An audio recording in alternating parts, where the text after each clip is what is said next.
ದಲಿತರ ಆದಿವಾಸಿ ಅಲೆಮಾರಿ ಸಮುದಾಯ ಇವತ್ತು ಸಹ ಉಳಿಸಲು ದುಬಲಗುಂಡಿ ಗ್ರಾಮದಲ್ಲಿ ಸಣ್ಣ ಸಣ್ಣ ಜಾತಿಯ ಅಲೆಮಾರಿ ಜನಾಂಗಕ್ಕೆ, ಬುಡಕಟ್ಟು ಜನಾಂಗಕ್ಕೆ ಹಾಗೂ SC/ST ಜನಾಂಗಕ್ಕೆ ಸೇರಿದ ಸುಮಾರು 250ಕ್ಕೂ ಹೆಚ್ಚು ಮನೆಗಳು ಜನರು ಇಲ್ಲಿ ವಾಸಿಸುತ್ತಿದ್ದಾರೆ.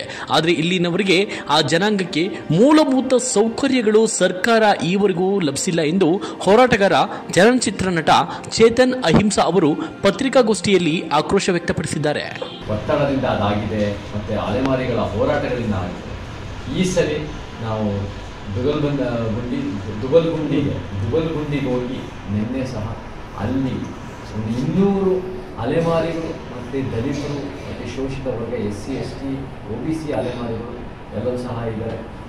ಅವರಿಗೆ ಅಲ್ಲಿ ಇವತ್ತಿಗೂ ಭಾಳ ಕಡು ಬಡತನ ಬದುಕ್ತಾ ಇದೆ. ಇವತ್ತಿಗೆ ಅಲ್ಲಿ ಒಂದು 200 ಕುಟುಂಬ ಇದ್ದರೆ 100 ಕುಟುಂಬಕ್ಕೆ ಹಕ್ಕುಪತ್ರ ಇದೆ, 200 ಕುಟುಂಬಕ್ಕೆ ಒಂದು ಹಕ್ಕುಪತ್ರ ಸಹ ಇದೆ. ಅವರಿಗೆ ಒಳ್ಳೆ ಒಂದು ಮನೆಗಳು ಭಾಳ ಪಾಳಲಿದೆ, ಅವ್ರ ಬದುಕು ಭಾಳ ಕಷ್ಟ ಇದೆ, ಶಿಕ್ಷಣದ ಸಮಸ್ಯೆ ಭಾಳ ಇದೆ. ಸರ್ಕಾರಗಳು ಇದನ್ನು ಭಾಳ ಗಂಭೀರವಾಗಿ ಪರಿಗಣಿಸಬೇಕು. ಯಾಕಂದರೆ ನಾವು ರಾಜ್ಯ ಸರ್ಕಾರದ ಪಕ್ಷ ಅವ್ರಿಗೆ ಅವರ ಮ್ಯಾನಿಫೆಸ್ಟೋನಲ್ಲಿ ನಾವೇನು ಕೇಳ್ಪಟ್ಟಿದ್ದೀವಿ ಅಂದರೆ ಅವರು 1000 ಕೋಟಿ ಅಲೆಮಾರಿಗಳ ಅಭಿವೃದ್ಧಿಗೆ ಇಡ್ತಾರೆ ಅಂತ ಕೇಳಿದ್ವಿ. ಆದರೆ ಈ ವರ್ಷದ ಬಜೆಟ್ ಬಂದಿದೆ 2024-2025, ₹1 ಕೂಡ ಅಲೆಮಾರಿಗಳು ಕೊಟ್ಟಿರೋದು ನಾವು ನೋಡಿದ್ವಿ. ಮತ್ತು ನಮಗೆ ಅದು SC/ST OBC ಮೈನಾರಿಟಿ ಅಲೆಮಾರಿ. ಆದರೆ ಎಲ್ಲೋ ಒಂದು ಕಡೆ ರಾಮ ಜನ್ಮಭೂಮಿಗೆ ವಿರುದ್ಧ ಹನುಮಾನ್ ಜನ್ಮಭೂಮಿ ಅಂತ ಈ ಅಂಜನಾದ್ರಿ ಬೆಟ್ಟಕ್ಕೆ 100 ಕೋಟಿ ಕೊಡೋಕ್ಕೆ ಸಾಧ್ಯತೆ ಇರುತ್ತೆ. ಆದರೆ ನಮ್ಮ ಅಲೆಮಾರಿ ಜೀವನಕ್ಕೆ, SC/ST ಅಲೆಮಾರಿ ನಿಗಮಕ್ಕೆ, OBC ಅಲೆಮಾರಿ ನಿಗಮಕ್ಕೆ, ಅವರ ಬದುಕಿಗೆ ಜನಾಂಗದ ಸಮಗ್ರ ಅಭಿವೃದ್ಧಿಗೆ ಕೈಗೊಳ್ಳುವುದು ಅವಶ್ಯಕವಾಗಿದೆ.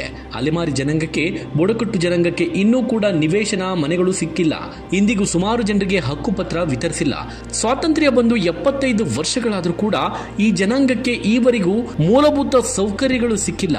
ಜನಾಂಗದ ಅಭಿವೃದ್ಧಿ ಕಾರ್ಯಗಳು ವ್ಯವಸ್ಥಿತವಾಗಿ ಸಾಗ್ತಿಲ್ಲ. ಸರ್ಕಾರ ಈ ಸಮುದಾಯದವರ ಬಗ್ಗೆ ಮುತುವರ್ಜಿ ವಹಿಸಿ ಅವರ ಸರ್ವಾಂಗೀಣ ಅಭಿವೃದ್ಧಿ ಮಾಡುವಲ್ಲಿ ವಿಫಲವಾಗಿದೆ ಎಂದು ಆಕ್ರೋಶ ವ್ಯಕ್ತಪಡಿಸಿದರು. ನಮಗೆ ಎಲ್ಲ ಕಡೆ ನಾವು ಅಹಿಂದ ಪರವಾಗಿ ಅಂತ ಮಾತಾಡ್ತಾರೆ. ಆದರೆ SC/ST TSP ಹಣ 11,000 ಕೋಟಿ ಅನ್ನೋದನ್ನು, 11,000 ಕೋಟಿ ಭಾಳ ದೊಡ್ಡ ಮಟ್ಟದ ದುಡ್ಡು. ಅದು ಯಾವ ಕೇಂದ್ರದ ಮೇಲೆ ಹೋರಾಟ ಮಾಡಿದ್ರೆ ನಮ್ಮ ತೆರಿಗೆ ಹಣಕ್ಕೆ ಬಹುಶಃ ಅಷ್ಟು ಸಹ ಬರಲ್ಲ. ಆ 11,000 ಕೋಟಿ ದಲಿತರ ಆದಿವಾಸಿಗಳ ದುಡ್ಡನ್ನು ತಗೊಂಡು ಅದನ್ನು ಇವರ ತ್ಯಾಪೆ ಹಚ್ಚು ಸ್ಕೀಮ್ಗಳಿಗೆ ಈ ರಾಜ್ಯ ಸರ್ಕಾರ ಬಳಸ್ತಾ ಇದೆ. ಅದು ನಮಗೆ ಒಳ್ಳೆ ಬೆಳವಣಿಗೆ ಅಲ್ಲ. ದಲಿತರ ಆದಿವಾಸಿ ಅಲೆಮಾರಿಗಳ ಸಮುದಾಯಗಳು ಇವತ್ತಿಗೂ ಸಹ ಉಳಿಸಲು ಬದುಕ್ತಾ ಇದ್ದಾರೆ. ಎಷ್ಟೋ ಜನ ಭಾಳ ಕಷ್ಟದಲ್ಲಿ, ಸ್ಲಮ್ಮಲ್ಲಿ, ಭಾಳ ಕಡು ಬಡತನ ಬದುಕ್ತಾ ಇದ್ದಾರೆ. ಅವ್ರ ಪರವಾಗಿ ನಾವು ಮಾಡಬೇಕು. ಸೊ ಅದಕ್ಕೆ ನಾವೆಲ್ಲರೂ ದಲಿತ ಸೇನೆ ಮತ್ತು ಸುರೇಶ್ ಗಾಂಗ್ರೆ ಮತ್ತು ನಮ್ಮ ನಿರಾಟೆಯವರು ನಾವೆಲ್ಲರೂ ಸೇರಿ ನಾವು ಜಿಲ್ಲಾಧಿಕಾರಿಗೆ ಈ ಸರಿ ಹೋಗಿ ಆ ದಬಲ್ಗುಂಡಿನಲ್ಲಿರೋ ನಮ್ಮ ಅಲೆಮಾರಿಗಳು ಮತ್ತು ದಲಿತರಿಗೆ ನ್ಯಾಯ ಸಿಗಬೇಕು ಅಂತ ನಾವು ಮನವಿ ಕೊಡೋಕ್ಕೂ ಹೋಗ್ತಾ ಇದ್ವಿ.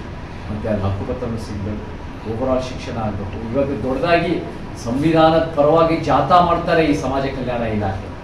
ಆದರೆ ಸಂವಿಧಾನದ ಪರವಾಗಿ ಜಾಥಾ ಮಾಡಿದ್ರು ಸಂವಿಧಾನ ಕಂಠಪಾಠ ಪೀಠಿಕೆ ಮಾಡೋದು ಭಾಳ ಸುಲಭ.